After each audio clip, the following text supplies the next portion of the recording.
Okay. Sadashiva Samarambam Shankaracharya Madhyamam Asmadacharya Paryantam Vande Guru Paramparam Ishvaru Gurapneti Murti Veda Vibhagane Vyomavad Vyaptadekai Dakshinamurte Namaha Sava Vedanta Gocharam Gocharam Govindam Paramanandam Satguru Pranatoshmaham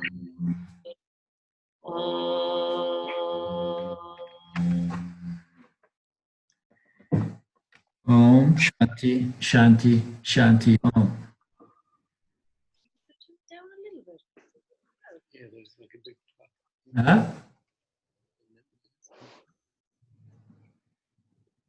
Are we okay? Yeah, we're great. Okay. Yeah. The speakers are working. Yeah. Okay, so we will begin this meeting, this class on Shankaracharya's Vivekachudamani, a text written about 1300 years ago by our famous Shankara, our idol, as we know. And the commentaries of the verse, they are exposures, unfoldments of Dayananda over the words, over the commentaries of Shankara as well. So it's a selection of 108 verses, and we are in no rush to go through them.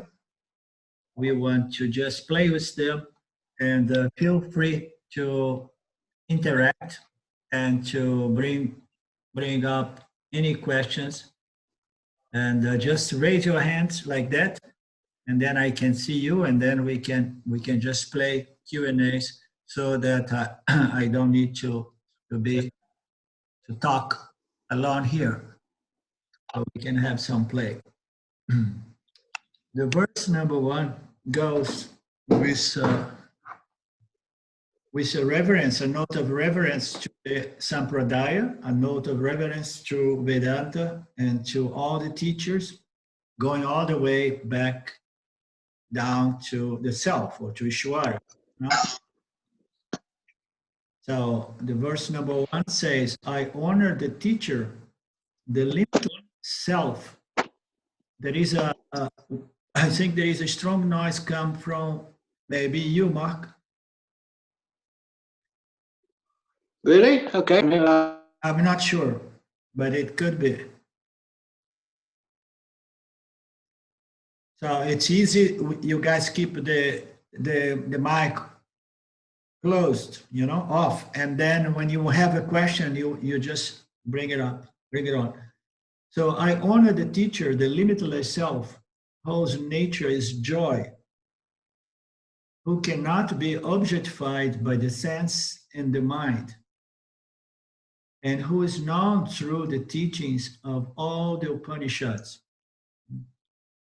So as I was saying, it begins with this note of reverence to the teacher, the limitless self. And this text goes over and over again over this notion of the nature of the self as joy. Okay, it's very interesting because again and again he uses this word joy, which in our human experience is often related to an emotion, a sensation, or happiness. No? So it says that the nature of this limitless self is joy. And it also says that it cannot be objectified by the sense and the mind. So what it means that the self is not an object of knowledge. It's not an object of experience. It's not an object of a meditation either, So we cannot really objectify the self by the means of the sense organs and the mind and the intellect. We need a different sense. We need a different means of knowledge, because all the five senses, they are means of knowledge. So by each one of our five senses, we can reach out into the world and connect with its respective objects and get knowledge through these sense instruments. The sense instrument collects impressions from the field, and then the mind integrates it and produces what we call a knowledge / experience. So knowledge and experience, they come always together. We always experience in the field. The question is the knowledge I'm getting or the interpretation I'm getting from the field a truthful knowledge, a good knowledge, or a wrong knowledge? But otherwise, experience, knowledge, they come in one package, so to speak. So, but this self, which is the goal, the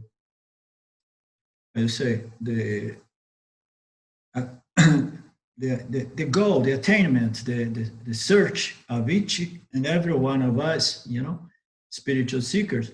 So this self, it cannot be known, seen, felt, understood by the mind, the intellect, and the sense organs. So none of these means of knowledge can reach and get knowledge of the self. But it yet, all the Upanishads unanimously says that, but the self can be known and the self must be known, because knowledge of the self is the ultimate goal of life, as our scriptures say. Okay, the ultimate purpose of the manifest universe is to develop this human jiva so that the self, appearing as the jiva, can know itself as pure, limitless, joyful consciousness, as this text says over and over again. So this self, which must be known if our goal is this freedom, if our goal is liberation, it is possibly to be known, it can be known, it must be known through a different means of knowledge called the teachings of the Upanishads. So the Upanishads teachings, they are the means of knowledge by which we can gain this knowledge of the self, but yet the self is not an object of knowledge. So we will understand as we go. So the way this knowledge can be gaining, but considering that we are all experts in Vedanta, we know that this knowledge cannot be gained, because this is the knowledge which is always ever gained, accomplished, and so on, because it's the very nature of the seeker, right? So this is a knowledge that can be gained in that sense, but it can be revealed, realized, recognized by the removal of those obstacles that prevents us from understanding and appreciating the fact of our true, limitless, joyful nature as consciousness alone. So we begin with this note of reverence. And this is part of our tradition. So we bow down to the teacher and the teachings in Vedanta. We say it's kind of the two sides of one coin. Or as recently read in one of those teachings of our Sampradaya, it says that it's like the two legs of a man or a woman. We cannot stand and cross our way out of samsara unless we stand on those two legs, on these 2 feet. So the feet, they allow us to really stand, find our balance, and find our way crossing the ocean of samsara into freedom. So this self, this teacher, who is the object of reverence here, this teacher, who he calls the self, which is often described as limitless joy, is reverenced here. So in our tradition, the teacher and the teachings, they somehow they come together, and we understand very well why. We are no beginners here. We know that on our own, we would never figure it out, our true nature. We would need these teachings, which are revealed by Ishvara to the individuals that began inquiring to their own nature. So we have these teachings, which are revealed teachings by Ishvara. And on the other hand, we need a teacher. A teacher is an agent. It's someone who is helping somebody who is into this inquiry to understand his or her own nature as consciousness. Is someone who understood, someone who has certain familiarity with the verse, someone who knows to the best of its ability or skills how to unfold the meaning of those verses. So we bound to the teacher, knowing that the teacher fundamentally is the self, because this teaching, it belongs to the self.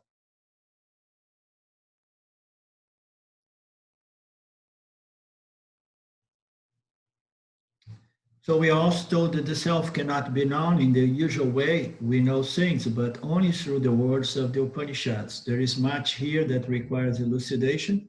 In fact, we have in these lines this summation of the entire text. Yeah, so we have to go slowly.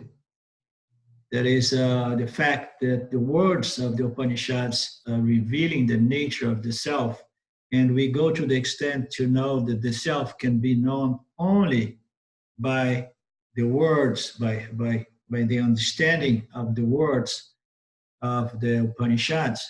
These Upanishads, they are revelations that are more like declarations about our own true nature. And there is no other way that the self can be realized except by knowledge. And there is no mean of knowledge more extensive, complete, elegant, and sophisticated than the Upanishads. Okay? It's the source of this knowledge. This knowledge comes by these revelations we call the Upanishads.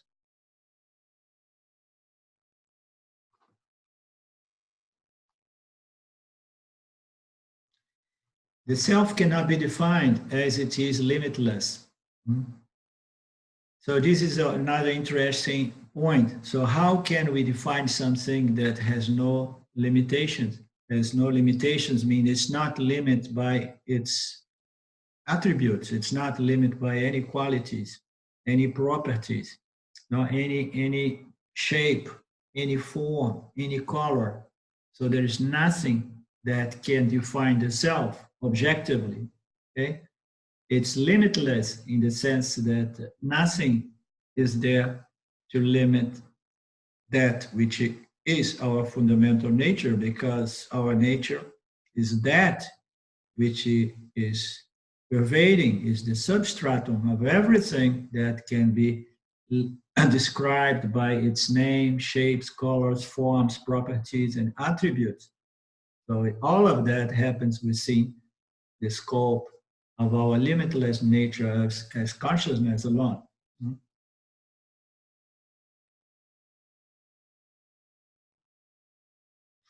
So the self, as we know, is the substratum, is this conscious existence principle which pervades. It's not separate from the manifest universe. It sustains it, but it cannot really be seen, objectified, and known as an object of knowledge experience. We also told that the self is limitless and of the nature of bliss, joy. It's crucial to understand that limitless or bliss and joy are not experiential attributes or a transcendental state. So when we come to Vedanta, we need to understand the language. That's why I was telling you, Mark. So it's better I send you the verse and the lines which are based on the commentaries of Dayananda. Because in other lineage, in other traditions, we have this tendency of seeing the self as an experience, a transcendental state, transcendental experience. Okay, so the self is none of that, and this joy and this bliss is not a transcendental state. It's not an emotional experience. Okay. And it's nothing that is separate from us, because when we look into these transcendental states, we always think that we need to connect to that, we need to bring about that, we need to merge into that. No, no, it's the self is none of that.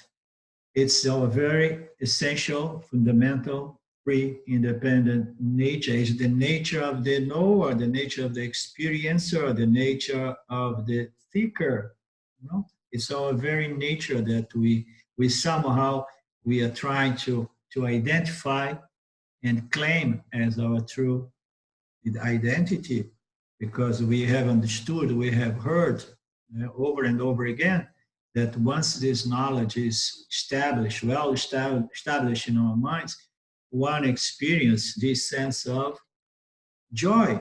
But this joy is not a joy that comes from some situation or circumstance. Okay, it's not the joy that usually we gain from accomplish some goals in life, or gaining some objects of desire, or avoiding some things we don't like, we don't want.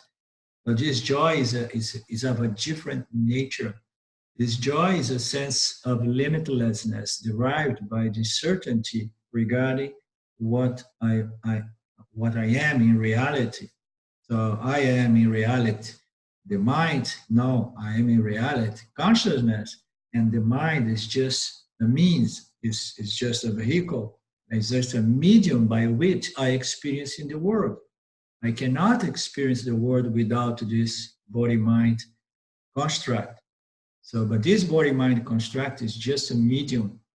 So once this knowledge is firm, so one begins appreciate and enjoy this sense of limitlessness, which is a sense of contentment, peace, satisfaction, and a sense of confidence that all is good.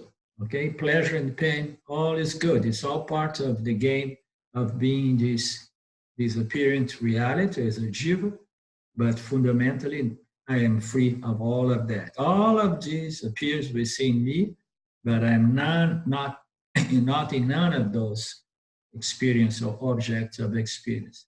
So this is what we call the bliss or joy, which is a byproduct of a firm self-knowledge. It's our essential nature.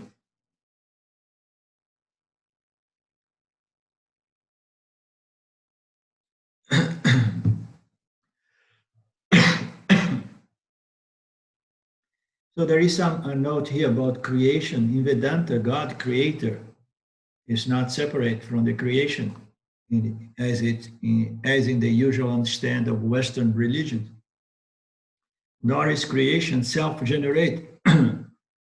It's not that it's self-generated by matter. Matter does not generate itself. We need a conscious existence principle.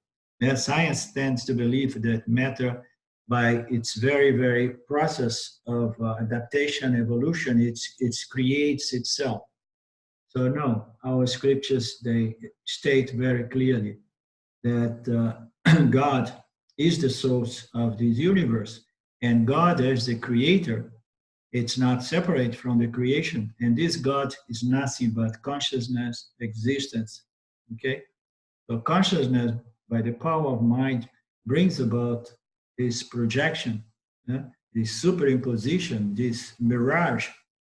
And then we see this world of names and forms and colors and diversities of names and forms, plurality, duality.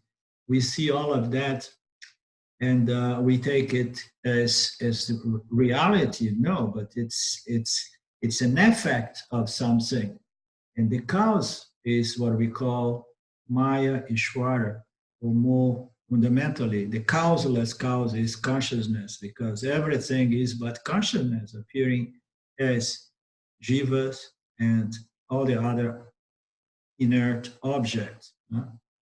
So we know jivas, we are sentient objects, but there are a lot of other objects which are inert. And then we have some other objects which are not completely inert, like in the vegetal realm. So we have a lot of plants and trees and so on. They don't move, but yet they have certain sentience. They are living creatures. That's why we call them living creatures, living beings. But we have a lot of other objects which are so much dominated by tamas, in their own composition. So the three energies are there, but there is a dominance of tamas that somehow makes them inert.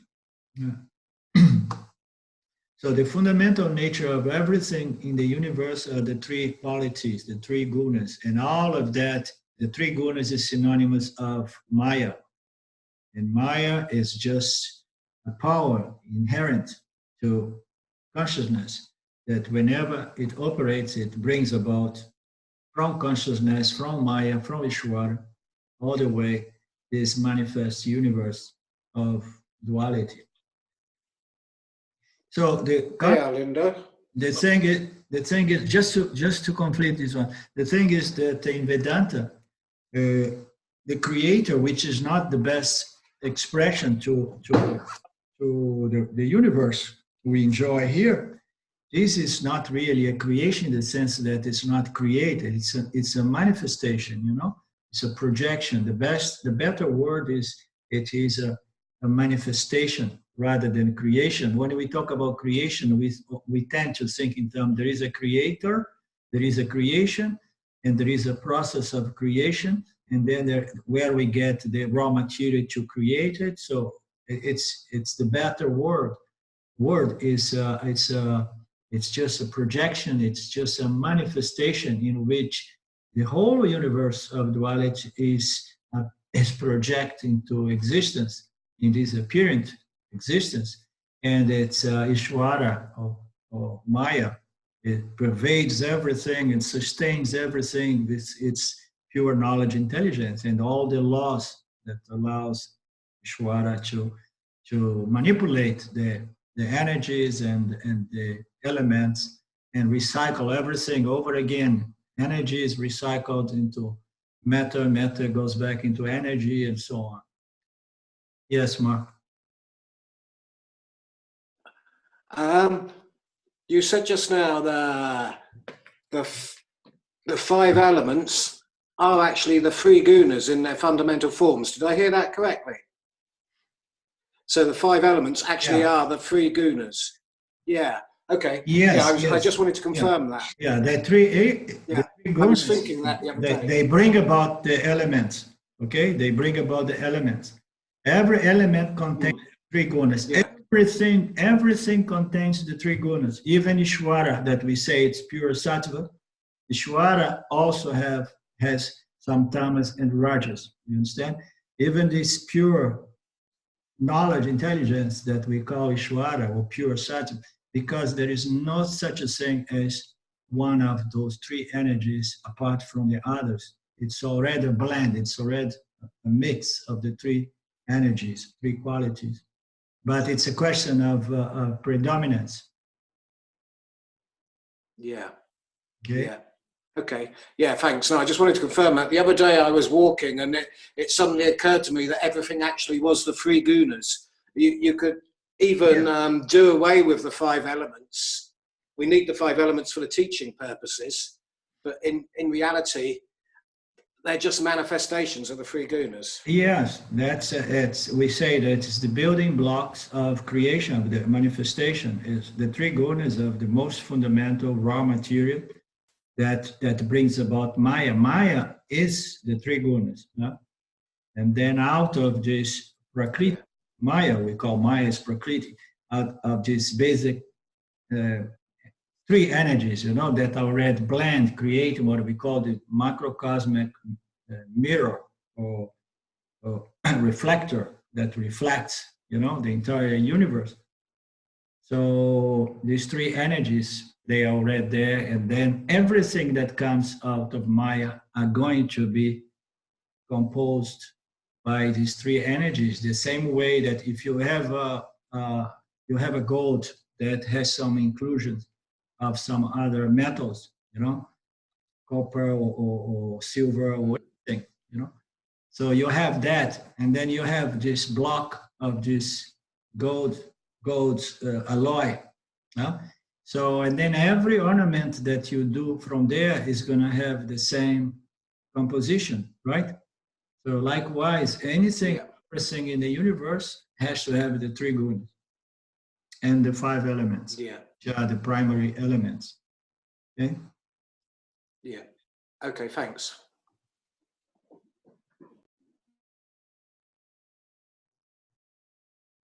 Yeah, the idea that God creates also creates the standards to think of a manifestation as an act, as if God or consciousness or Maya is doing something, but there is nothing being done. That's another problem with this notion of creation. That is, when we are small, we used to go to the church, and the idea God created the world in 7 days, right? So a lot of hard work to create the universe. But no, there is nobody doing anything. There is no action taking place. If we get into action, we get into doing something, and then we have no means by which we can explain this manifest universe, this appearing universe. The only way we can understand this manifestation is by understanding that it's not real. Okay? It's only by understanding that it's just an apparent projection. It's a manifestation. It's an apparent reality. Nobody has done it. We did not need to get any raw material. There was no time involved in this projection, even though it appears as billions, trillions of years go by, into the universe. From the within the manifest, and then we have the time space, it comes into place. But from the perspective of Vedanta, from the understanding of Upanishads, there is no such thing as time either. There is no such a thing as a creator. So creation, you cannot separate creation from time either. Because when you say creation, immediately you have to bring about time. And then you begin measuring time, you say, okay, this universe is trillions of years old, and we are halfway with this and so on. But then what are we going to do with it? So how and when we begin measuring this scale of time? So because in order to measure time, we have to refer to past time. Time should be there before so that I can be marked. So now is the beginning of the time, beginning of creation, So none of this makes sense.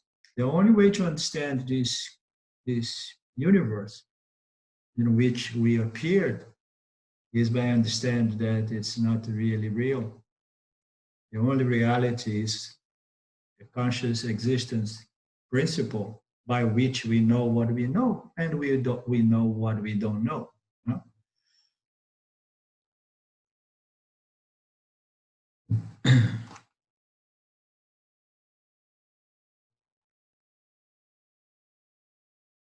Vedanta insists that nothing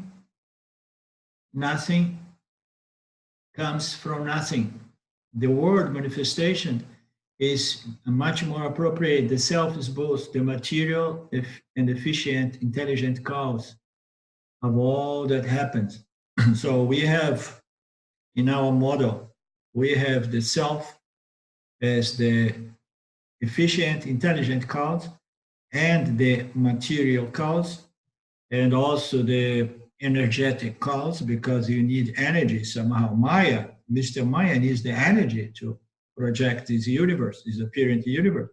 So we have all these factors that have to be in place, because this manifestation, although not real, it cannot exist without a cause. The same way a mirage cannot exist without a cause. A mirage exists, but we know it's not real. But yet it requires a cause. Nothing in the universe happens, exists without a cause. So the Vedanta insists that nothing comes from nothing. There is no such a thing as a causeless universe. So the self is both the material and the intelligent cause. And of all that appears, it is the actionless maker. So the self here refers to the self associated with Maya. It produced this universe without being a karta. It's not a doer. It's not a maker. Nobody's making the world, because the world is not really made. It's just an appearance. That's the entire point to understand, the world and the whole complexity of what is this origin, how it came into existence, and so on.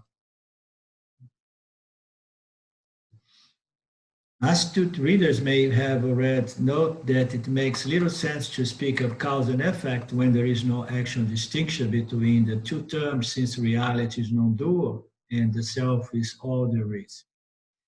Yes, so we can jump the gap, like we say in the United States, and say, oh, okay, there is a contradiction here. We're talking of cause and effect. Yes, in Mithya, the name of the game here is cause and effect.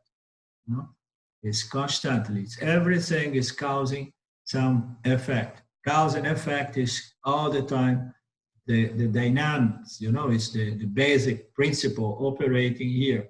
So in Mithya, there is only cause and effect.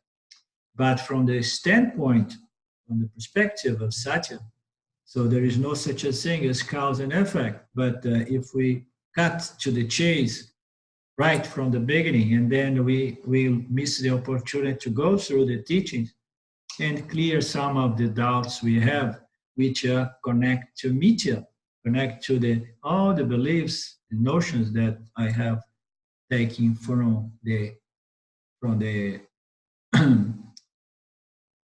the belief that reality is duality.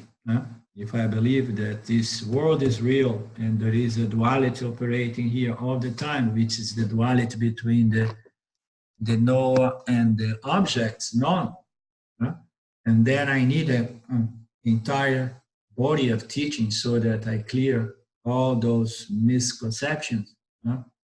Otherwise, I just jump. And so the language of causality is used here as a concession to the way things appears in the phenomenal world and to our usual way of describing the world. Of course, we cannot avoid the existence of this world.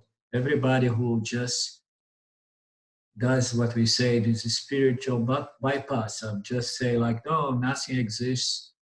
All there is consciousness.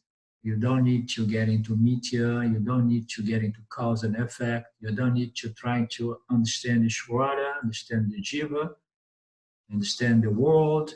There is not. You don't need to understand the laws operating here, because there is nothing here, because this universe called Mithya is non-existent. No, it exists. And we, the Jivas, we are the one who are fooled, intelligently fooled by Maya, because all the other creatures, they are just being operated from their causal bodies, and they act without any discrimination, without any free will, and they have no problems of karma or problems of dealing with results of actions and guilt and feeling bad about themselves and so on. So we are the only creatures, only jivas that have this problem. So therefore, we need to understand this relationship between Ishvara, Jiva, and Jagat, and the laws governing Mithya. Why? Because to the degree that I understand nitya, I purify my mind, I prepare my mind to understand that nitya is just an apparent reality, that the only reality there is this conscious existence, being that we are. Huh? So, but we cannot bypass the teachings.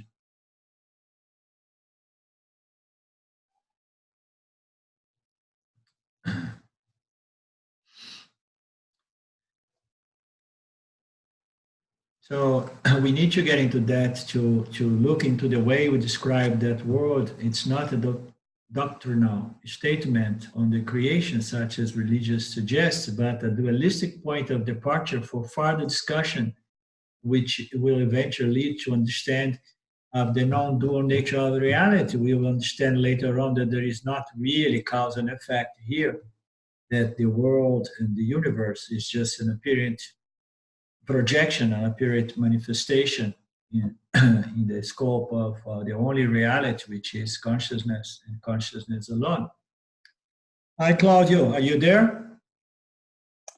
Yes, I'm there. Can you hear me? Yes, good, welcome. Thank you very much. Sorry to be late. and good to have you, happy to have you on board. Thank you so much.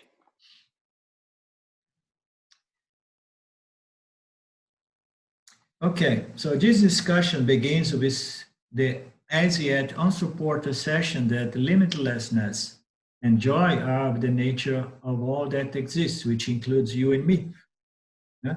When we say that all there is consciousness, all there is the self, and the self is of the nature of limitlessness, wholeness, fullness, completion, and joy. And then what comes to us is, so if that's so, why I don't feel that way, you know? If there is only consciousness, consciousness is all over the place. It's the only reality. It's the substratum of everything. And if the nature of consciousness is this limitless, unconcerned joy or satisfaction, so why I'm still suffering? That's the fundamental question. Huh? So it should include me. I cannot say, okay, everything in the existence is consciousness, but not me. No, because the scriptures, they assert that reality is non-duality. There is only one conscious existence principle operating here, and its nature is ananta, limitlessness. Huh? So it includes us, which is the best possible news. Huh? So then the only thing we need to is to do some work to really get convinced about our nature as limitless joy, limitless existence, limitless consciousness, which brings about, which reflects to the mind, into the mind of this human jiva, this sense of peace, satisfaction, and limitlessness. Okay, that's all there is to self-recognition, self-knowledge, and moksha. It's just this knowledge is firmly retained in the mind of the yan, and the yani just has this natural sense of confidence, peace, and satisfaction, or joy, howsoever we want to call it. Some people may going to say it's ecstasy, it's, you know, all these other spiritual circles are going to present it in very esoteric and the kind of static states and so on. But we don't do that in our tradition. We just present things as they are. This is not a state, a transcendental state of ecstasy or bliss, okay? This is a bliss derived of the certainty in reference, you know, to my true fundamental free nature, which allows the individual's mind to relax. So nothing can really affect me. So that's the joy. So if that's the case, if the nature of everything is this limitless conscious existence, so why I'm not really appreciating it? I like when Ranji used these words, because so it's the teaching serves the purpose to help me to appreciate a fact. It's not about accomplishing or gaining anything. It's something that is already here, but I'm not being able to appreciate. There are so many things in life that are so valuable, but we cannot appreciate. So we can appreciate to the degree that we have a certain knowledge, yeah, regarding that kind of principle, that kind of situation. So our nature is limitless, unconcerned joy and satisfaction, and we appreciate it to a degree that we take care of those doubts, those objections that we have about that. Why? Because I don't feel that way. We don't feel that way because our minds are still filled with wrong notions about what I am and who I am, wrong notions about the true nature of reality and so on.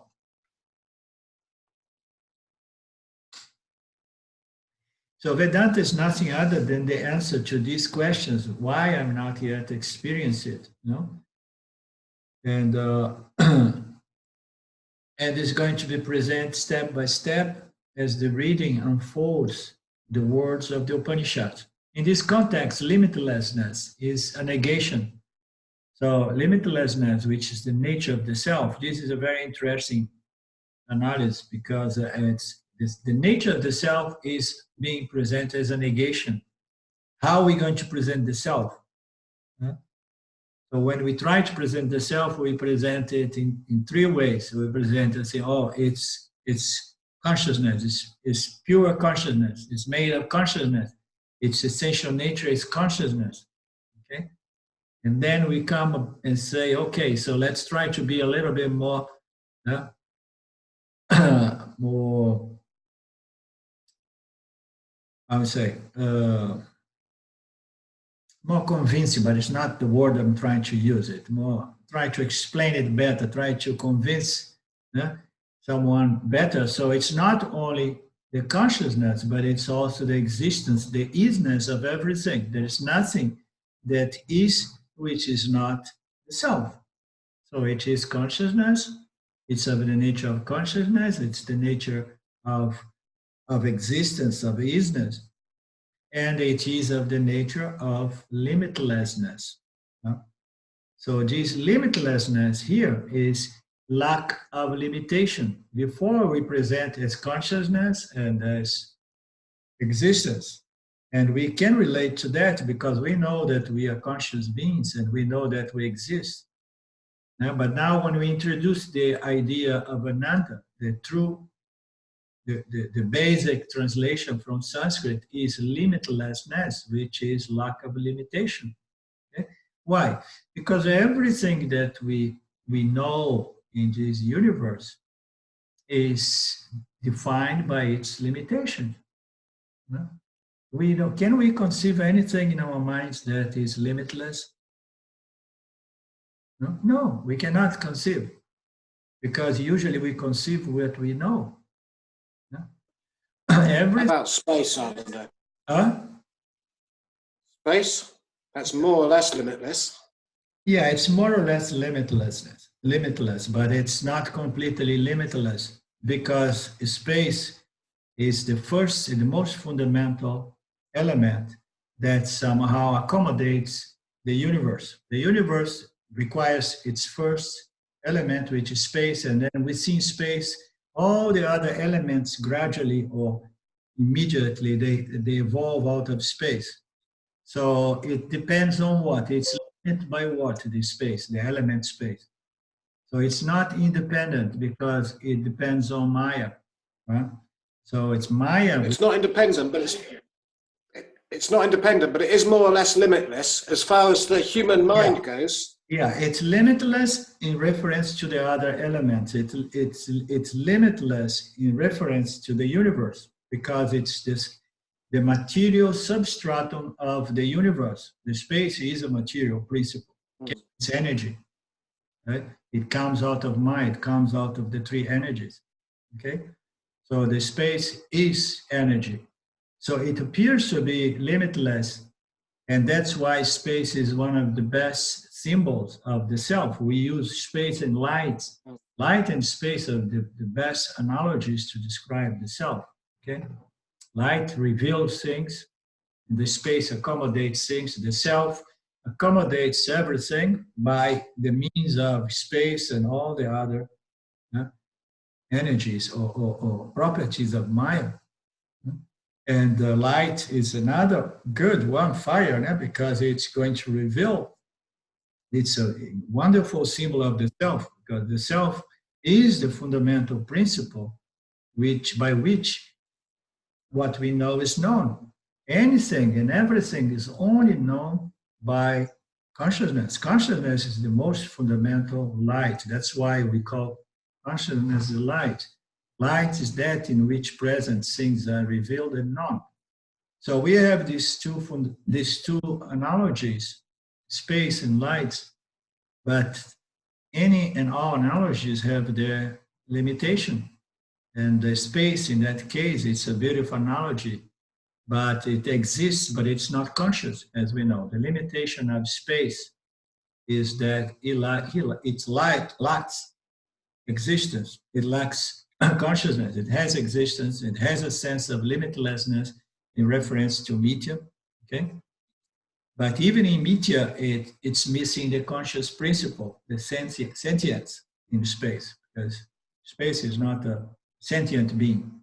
Okay, so Shwara is a sentient being.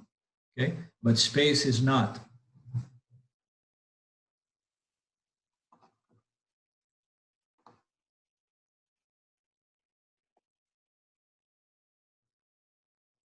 So it's presented in that case, limitlessness, our famous Ananda, the 1/3 enlightenment that's missing for most of us, is present in terms of negation. It's a lack of limitation. So, and we know everything we know is limited by its characteristics, by its properties.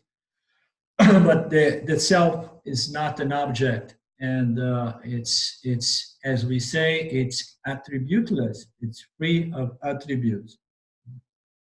There is nothing that limits it. We cannot say what it is, but only by the means of the self we can know what is possible to be known, which is phenomenal object. The self is the fundamental knower of everything that can be known. But why the self cannot be known that way?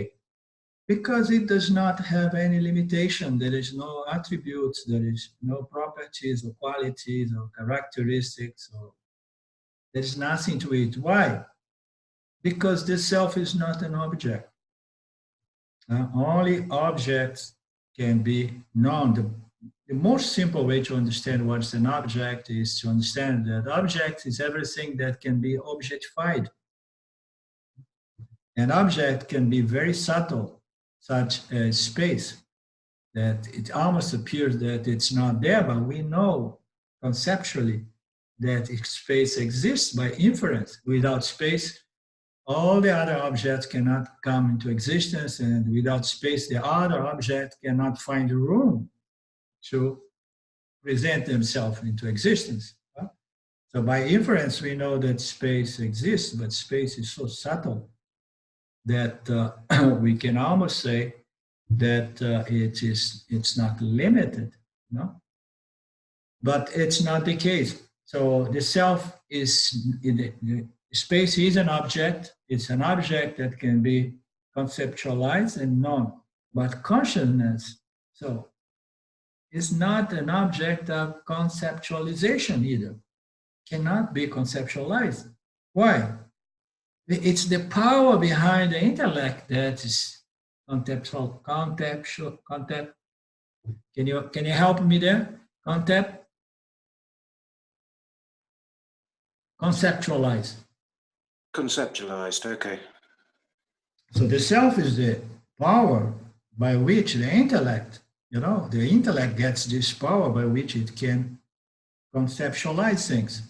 Yeah? So, but the self cannot be conceptualized because there is no way we can conceptualize something that has no qualities, properties, attributes, and so on.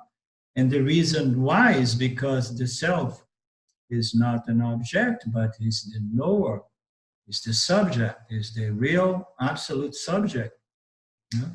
Is this clear about the subject, object, and the reason we cannot know the self the way we know nearly everything else in our human experience, and the absurdity about the self trying to know itself by reducing itself as an object of knowledge? Can we understand the absurdity of this effort? No? And can we understand that the self is self-knowing, because by making an attempt to know itself, it proves its existence as this knower who's trying to split itself in two in order to have an experience and knowledge of itself. Okay? So it's all have to be understood in a very simple and practical way, because that's what's going on here. We are this light.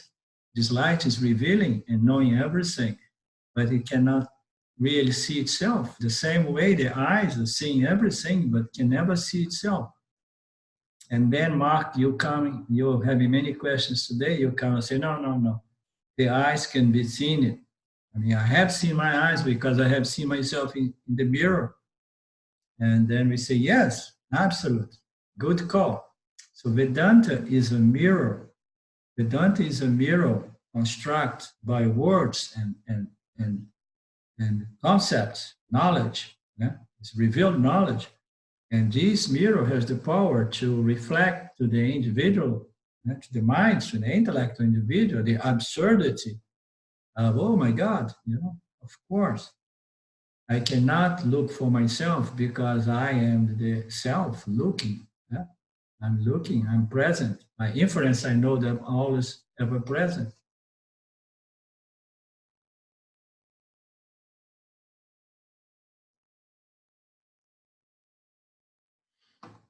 So perception, which is the means of knowledge that we have available to us through the 5 sense organs, they are available to the mind, cannot reveal this limitless self as we have understood. And since inference is based on perception and inference, even inference is not going to do the job. Some people believe that the self can be known by inference. It cannot be known by inference. The self can be known directly, okay? It can be known directly because it's already ever present. So it's not something that can be known by inference. So you cannot know the self by its effect. No, you can be the self, know the self as the self, always. That's the only way to know the self, as the self. Okay? So, and the way we know the self as the self is by removing, canceling, neutralizing, destroying those notions that are so deeply wired in our minds that we are the mind, we are the intellect, we are the body, and so on, the 3 bodies. So that's the only way, because the self is already always realized, as Ramana Maharaj used to say. Is there a time the self is not realized? So what's this talk about realizing the self? The self is realized, trying to realize itself. The self is shining in everything, in every human being. So in another context, which we'll not explore at this moment, Vedanta presents limitlessness in a rather positive way. That's very nice. In another context, we are not going to go into it. We present the limitlessness of the self in a positive way, which it means what? The self is limitless because it is non-dual. It is whole, full, and complete. So something that is full is limitless because there is only one thing going here, which is the self. So the fullness of the self is a positive way of describing this limitlessness. So it's a limitless that is not a byproduct of lack of limitation, but it's a byproduct of its all pervasiveness. It's that which pervades everything. It's all over. It's full, whole, and complete, beyond the manifest and the unmanifest. Pralayas and so on. It's the self is always ever the fundamental principle.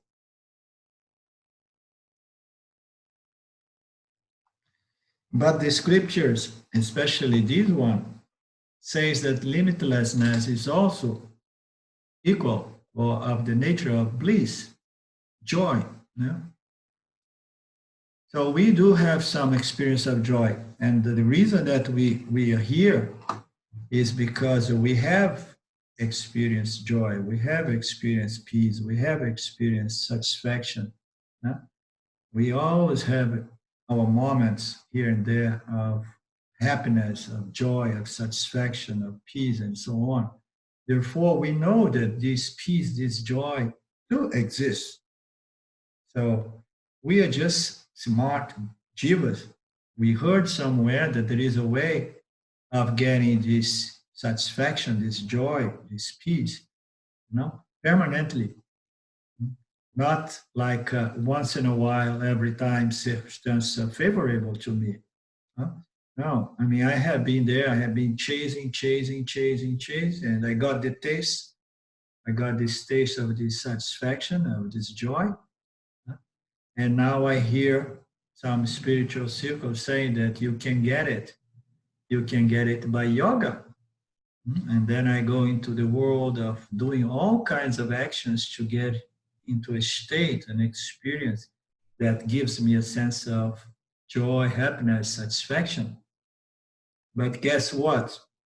With maturity, we understand that all of those yogas, they don't deliver permanent satisfaction.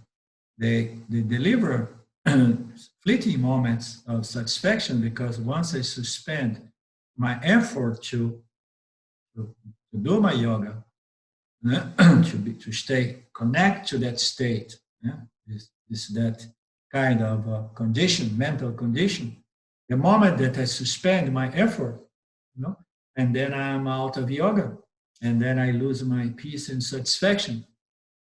And if anybody begins sleeping, I'm going to sleep as well, because I'm tired as well. So stay awake with me, please.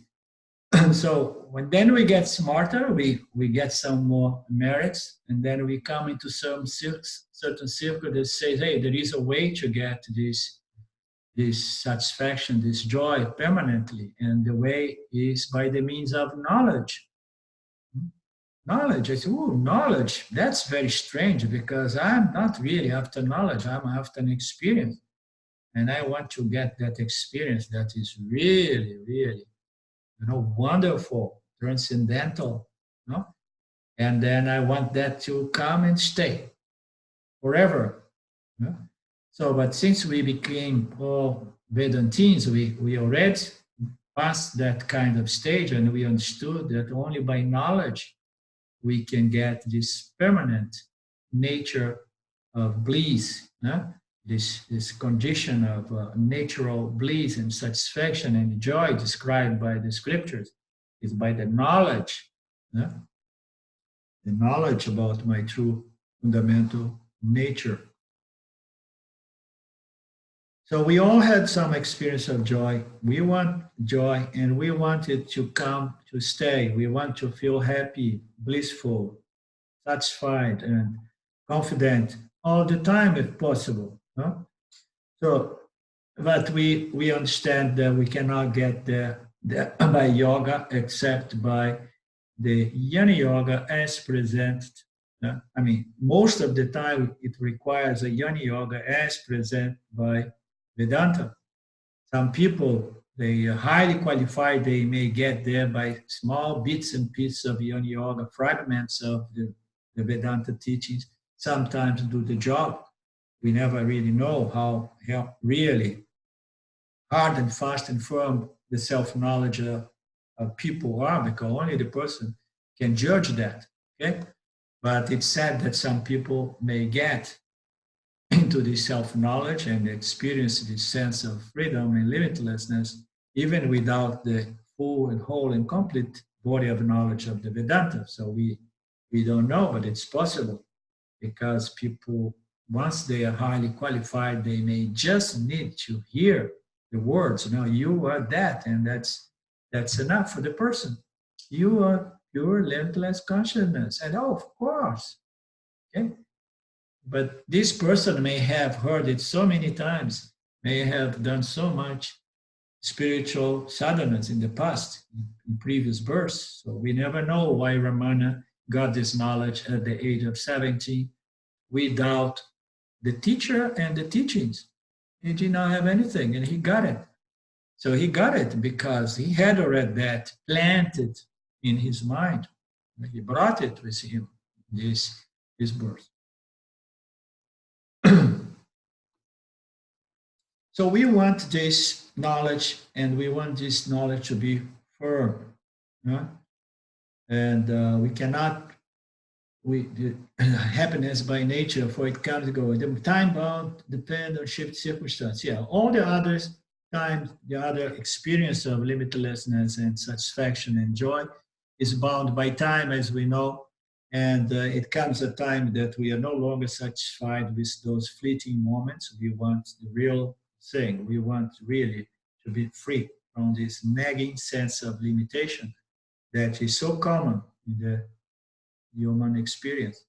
Happiness, which is seemingly tied to an object condition, is a happening, and by its very nature, it is impermanent.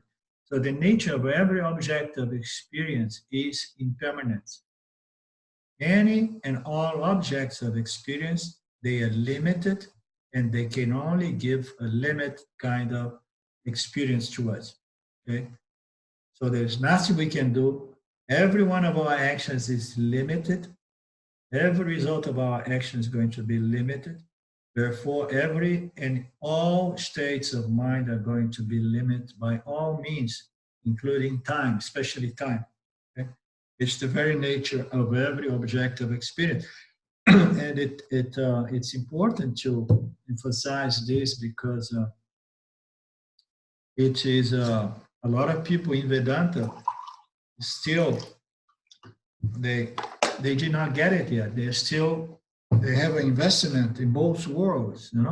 The worlds of yoga, they try to get enlightenment or moksha or self-realization by the means of an experience. Okay, a lot of people in Vedanta they keep their feet in both worlds. Okay, no, I'm not gonna put all my investments on Jnana Yoga because if it fails, if it does not pay dividends, so I keep my other portfolio, investment on the world, on the action yoga of action and results of actions.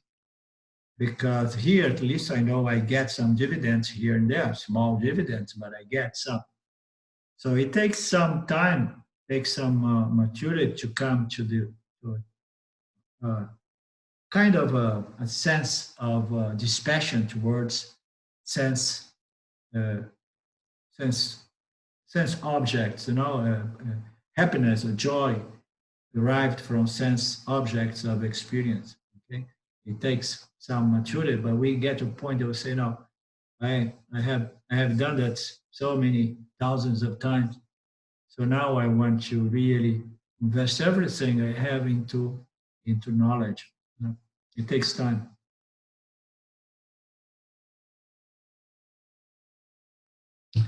So any happiness that is dependent upon external circumstance cannot be happiness by nature.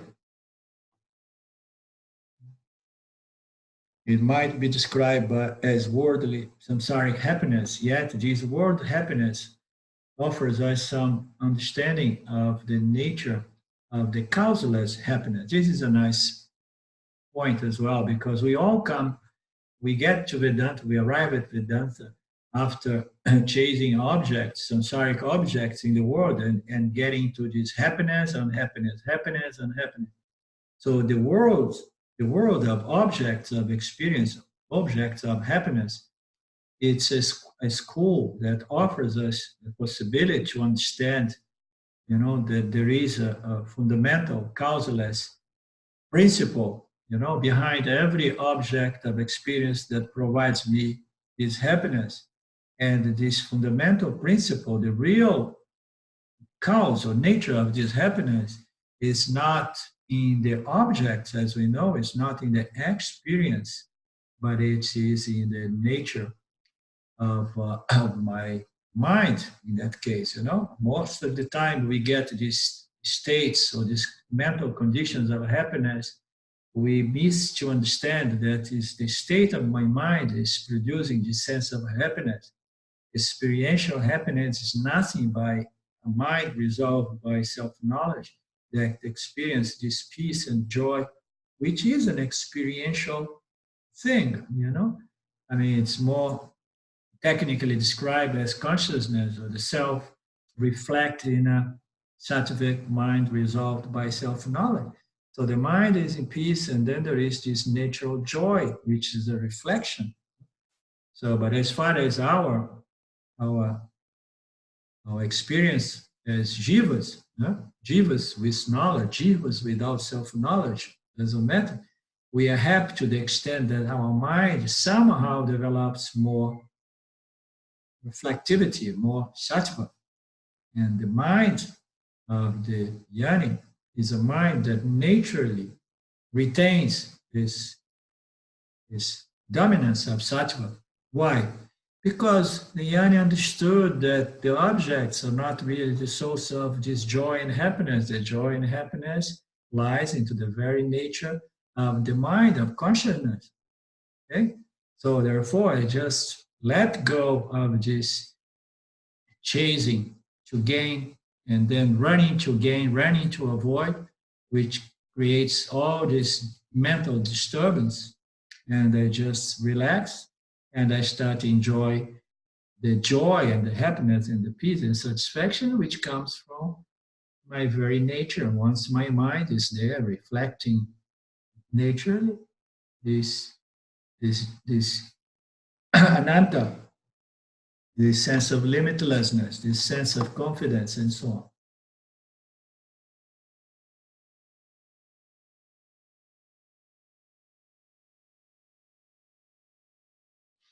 So, after careful analysis,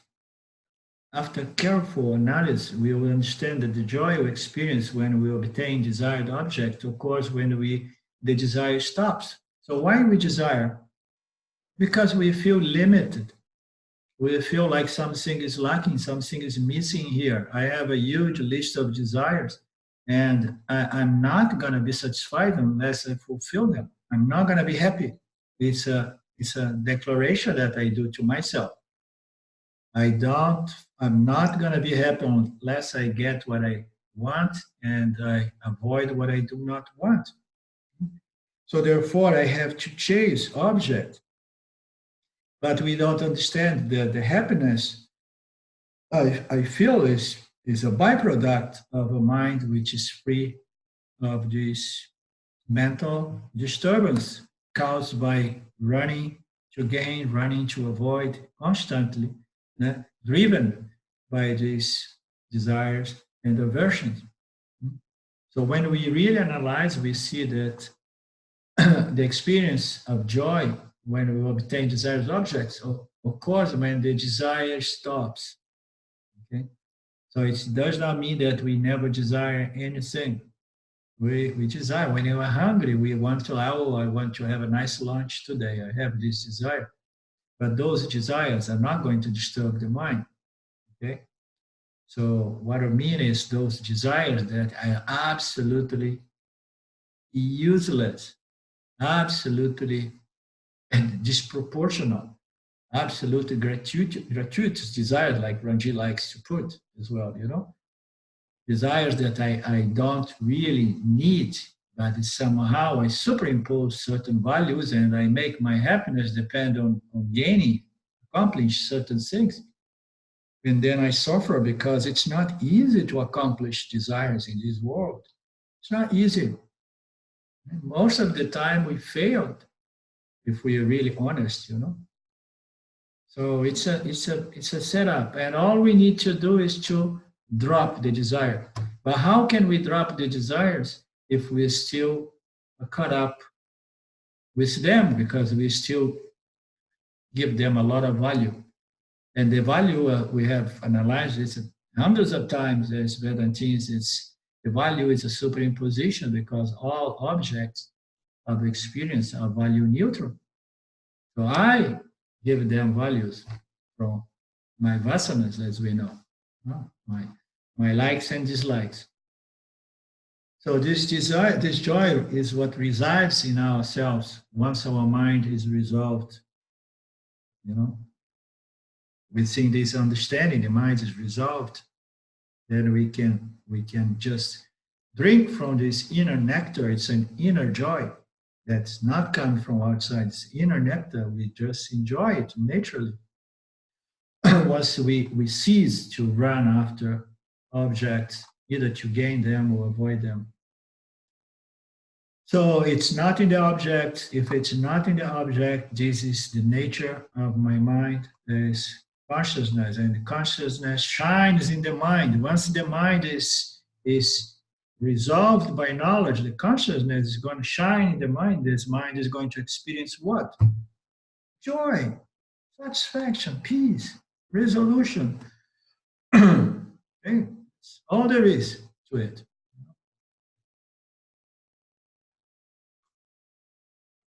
Therefore, joy must be our nature, which appears as if obscured by a desire for objects which make us feel incomplete. So we have all these vasanas, we have all these desires when they become conscious in the mind, and those desires are declarations of incompletion. And we feel incomplete and limited by not having what I want. I have the right, like in the United States, the Constitution say, I am, what's that word? I am, how do you say? So I have the rights to have what I want. I have the rights for happiness. I forgot the name. It's there in the Constitution of the United States. Yes. It's inalienable rights. Yeah, no, there is a word that is in the Constitution. Inalienable. No. Not that. Oh. Something about happiness. I'm entitled. I'm entitled to be happy. I must be happy. It's my right to be happy, and I want to be happy. It's there in the Constitution. I'm entitled to be happy, and I must be happy at any cost. And I'm happy to the degree that I have a nice car, a nice house, a nice wife, nice husband, and so on, So that's the United States. You are entitled for happiness. The happiness is in the objects, and you need to really go and get it. That's the whole foundation of the American society.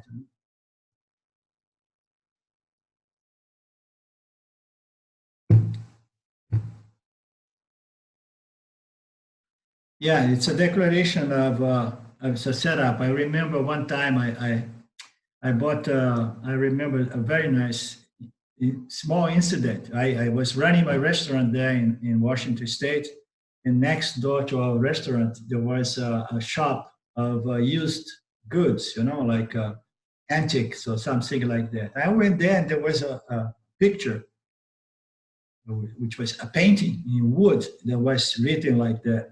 It does not get any better than this.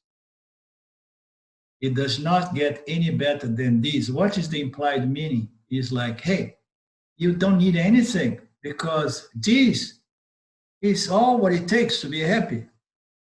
It does not get any better than this. So if we look from a certain angle, you say, wow, what a beautiful statement. It does not get any better than this. So it means that I have everything going for me. So I bought this painting, I took home, and then when I present to my beloved wife, she looked at that and said, what? It does not get any better than this? No, it's not possible. We are not going to put it in the wall. And guess what? It never went into the wall. because it's not possible that it does not get any better than this.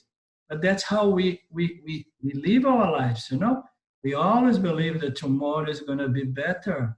Something is going to happen. So that's going to bring about the happiness that I'm longing for, waiting for. Huh? No, it does not get any better than this. This is all it takes to be happy. We need to understand that happiness is not dependent on any happening, any object. Happiness, joy, satisfaction is our fundamental nature.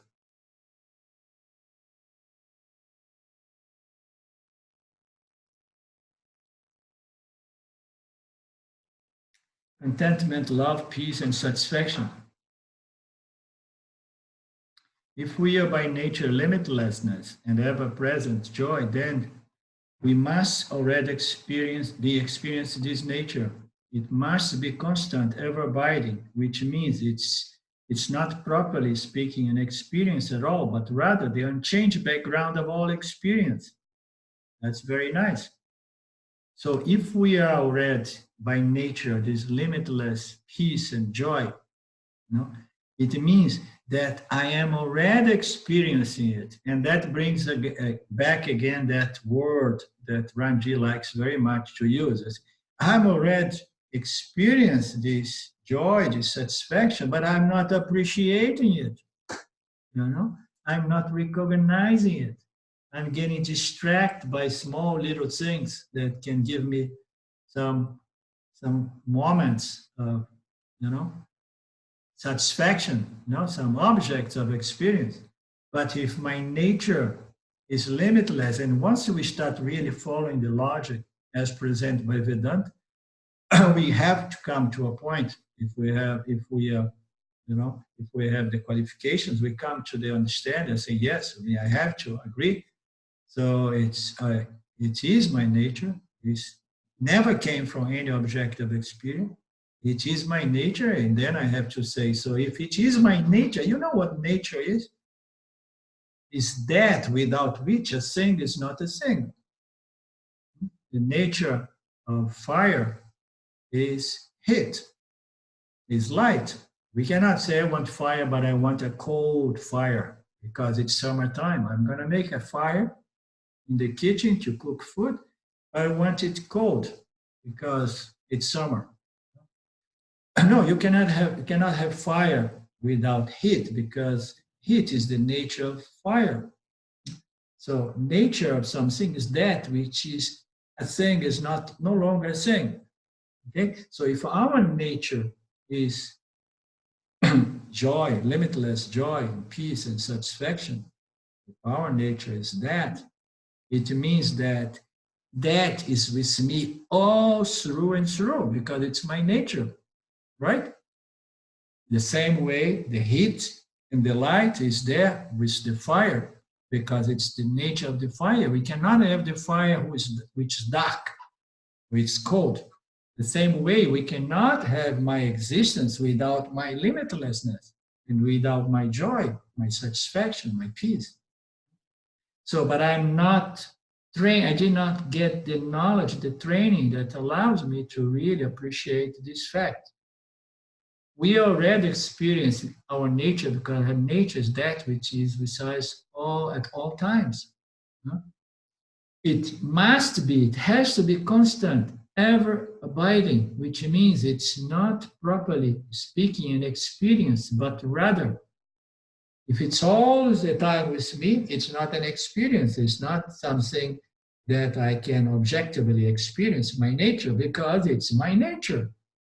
It's the background of all experience. Okay?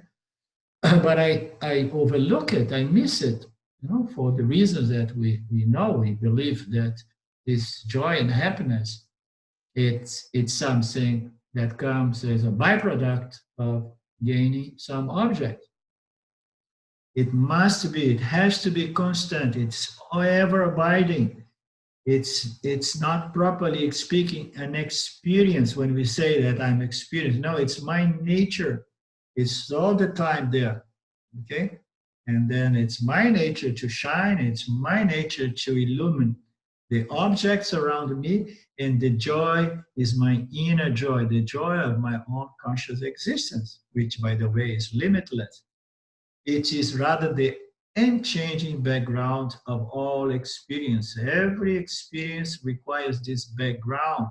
This background is the background of the consciousness principle, the knower, the experiencer, the fundamental nature of the experiencer is that conscious background existence principle in which all experience, apparent experience, take place.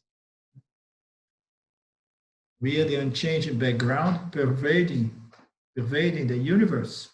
Therefore, we cannot become it as we already are it. Nor we can lose it as it is identical with us. Okay? So there is no such a thing as I and my nature. I am my nature. You agree? And I say, oh, my nature. No, I am my nature. I am consciousness. I am existence. And I am joy. I am satisfaction. I am peace, and so on. This is my nature. This is the meaning of nature. It's that which is essential. That without which something cannot exist as such. It's quite obvious, however, that a few people know themselves to be limitless and ever-present bliss and joy. Yet, according to the verse, this is what we all are. And the intriguing thing is, how come only a few people get to know that if all of us is of the nature of limitless, ever-present joy? This is very, very intriguing. So if the verse is true, why don't we all know it? Why don't we all experience it? What is the problem here? Why we are not appreciate and enjoy that which is something I'm not separate from because it's my nature? Why? So in the answer is a very simple one. Wrong notions. Ignorance. And when we talk of ignorance in Vedanta, we always mean ignorance in respect to my true, fundamental, free, joyful nature. So the self-ignorance is the cause of this problem. It's the cause of this sense of limitation that somehow compels us to again and again chase things, people, place, and circumstance, situations, all kinds of accomplishments that promise us that if, then and only then, I will be joyful.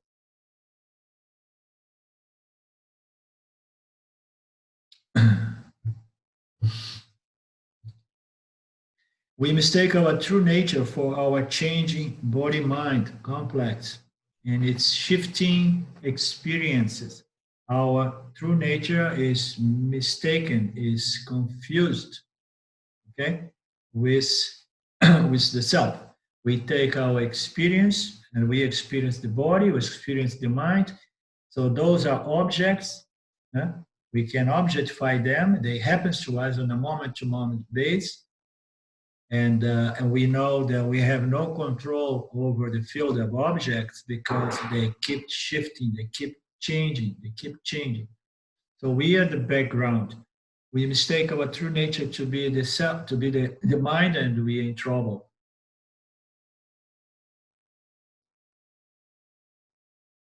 And then we believe that if we have a problem of ignorance, we may be able to resolve it by the means of action. And that's where we come to the borderline between yoga and Vedanta, because you say, no, there is no action that can solve this problem. Now, my dear, we have done so much work by the means of action.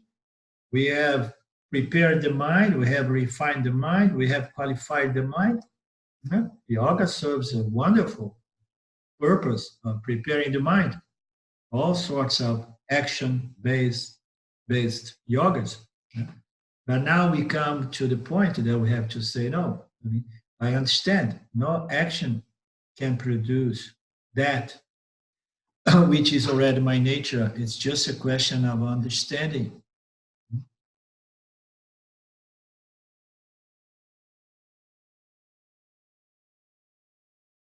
The purpose of Vedanta is to remove this self-ignorance that extroverts the mind and its attention to objects of experience and bring our attention.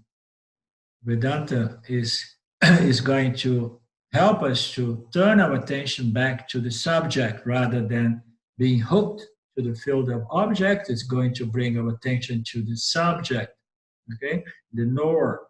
So that's the purpose of Vedanta. And of course, we need yoga. We need yoga. Yoga, even Vipassana yoga meditation, serves the purpose of controlling the mind, bringing the mind into one-pointedness and introvert the mind, because the mind is going out. It's running like crazy. It's extroverted. So meditation and all kinds of different sadhanas can help the mind to develop introversion, introspection, and so on. So yoga is good. It's not that we are trying to say that yoga does not serve the jiva. Yeah? So how do we know the subject? We are presumably reading this text in hope of finding an answer to this question. The verse number 1, answers giving. The nature of the subject can be understood through the teachings of the Upanishads. This is the means of knowledge Vedanta provides, and this means of knowledge, it's a knowledge that was originated and revealed directly from the self by the means of the agent called Ishvara, the knower, the knowing, intelligent principle, okay? So it reveals this knowledge to the jivas, and that is the promise stated in the first verse, and it's 9:30. I think we should stop before we get too tired. It was nice meeting with you guys. Let's see if this group is going to take its own life and maybe grow. It's always nice. Was it too sleepy, Vidya? No?